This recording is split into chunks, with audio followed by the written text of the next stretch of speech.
J'aurais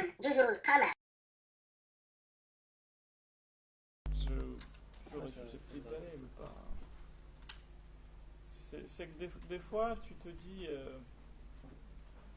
euh, si tu vas, si tu es là pour servir une cause, pas ta personne, mais une cause, oui, et que tu sens que cette cause-là, tu auras la possibilité de la défendre, parce qu'on te donnera à la fois le temps et surtout l'écoute pour plaider en faveur de cette cause, oui.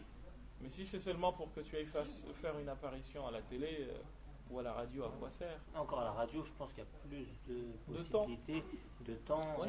et ça vise Je moins l'ai déjà fait un peu à la radio, السلام. et sur le pèlerinage. Mais, السلام عليكم أهلا بخير لاباس عليك الله يكرمك. Donc oui, dans ce genre de configuration, oui. Mais pas... Servir de punching ball, c'est pas intéressant. Non, du tout. Ça Et arrête. malheureusement, quand tu vois les frères que l'on invite, souvent, moi je serais eux, je refuserais, parce que quand tu maîtrises pas la langue, pourquoi tu y vas? Mais tout dépend de qui on invite. Hein. Non, mais les frères eux-mêmes invités, je ne parle pas de ceux qui les invitent, parce qu'il y en a qui vont inviter le boucher du coin pour montrer encore une mauvaise image de l'islam. Voilà, ils sont pas intégrés, ils savent à peine aligner deux mots en français. Il va te dire je vais te kisser les figuilles, ou sans manquer de respect à personne, mais dans ce cas, comme le prophète sallam dit, Man alima lughat al-qawmi amina min makrihi.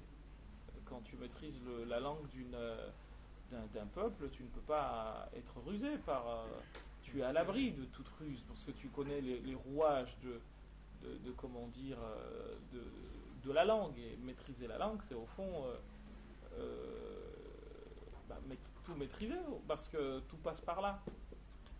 Et sincèrement, il y a des personnes qui devraient refuser, qui devraient dire non, je ne peux pas. Adressez-vous à plutôt d'autres personnes, parce qu'il y a des enfants qui sont nés ici, qui connaissent mieux l'islam maintenant, et qui seraient susceptibles de présenter l'image de l'islam comme il se doit, en tout cas davantage que beaucoup parmi ceux qui le font aujourd'hui.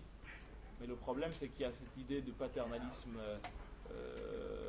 idéologique qui veut que le jeune, il faut que celui qui va parler, il faut que ce soit quelqu'un du bled. Voilà, c'est malheureusement ce qui se passe actuellement.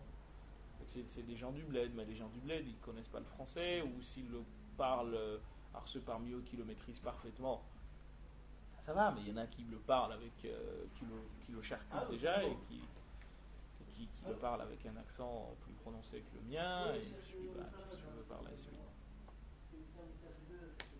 C'est quoi l'image que l'autre va avoir de...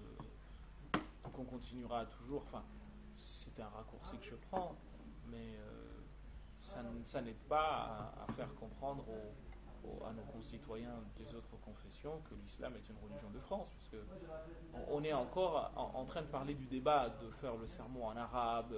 Tu trouves encore des gens qui te disent oui, mais il faut que ce soit fait en arabe. Je vous dis, moi je suis Shafi'i, et de toutes les écoles, c'est celle qui est la plus dure là-dessus. Pas aussi dur que les Shawafi'a. Et pourtant, parce que pour eux, les deux raka'at, pour le reste également, mais les deux raka'at, les deux khutab de l'Jum'a, les deux sermons font partie de la prière. Donc la prière du vendredi dispose de 4 unités. Et on te fera d'ailleurs comprendre ces deux unités, parce que chaque unité est séparée de l'autre par une pause qu'on appelle istiraha, jalsatu istiraha. Et quand tu as dans les deux sermons, il t'est obligatoire de faire une pause, et d'observer une pause et de reprendre. Donc pour eux, le hadith du prophète sallallahu alayhi wa sallam dit inna as-salata la yasluhu fiha amru dunyakum.